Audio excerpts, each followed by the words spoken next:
The 2010 legislative session is almost over. Now, you should be proud that your voices brought about the veto of SB 6. Still, I can't help but wonder why we had to expend so much effort protecting our school kids from their own legislature. Today, my report from Tallahassee will focus on one of my longtime priorities: efforts to root out public corruption and to diminish the influence of special interest money. Now, I spent the better part of a decade battling corruption as a federal prosecutor in South Florida and Washington, D.C. So this session, I introduced a package of anti-corruption laws intended to give state prosecutors the tools that they need. Included in those measures was one that would punish the too common practice of elected officials hiding a personal financial interest in order to make a buck when they vote.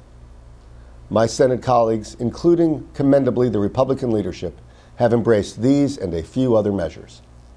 Unfortunately, too much of what is wrong in politics is not illegal. Special interest money has an outsized influence on a process that should be about everyday Floridians.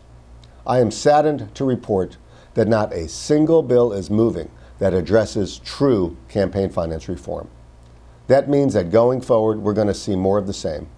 Too many candidates and office holders will continue to soak up obscene amounts of campaign cash.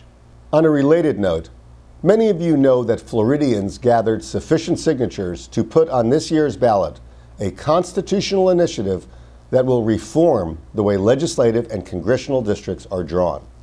This Fair Districts initiative might be the most important civic reform in decades. Rather than elected leaders choosing their voters, voters will choose their elected leaders. Well, late this session, the legislature's leadership unveiled its own measure that will effectively gut the Fair Districts initiative. Please holler as much as you can about this. If enough people show outrage, maybe my colleagues will rethink their position. Now, my parents, a school teacher and a prosecutor, taught me that public service was a trust to be cherished and respected. Some folks up here need to be reminded about that. Please let them know how you feel. We'll talk next week.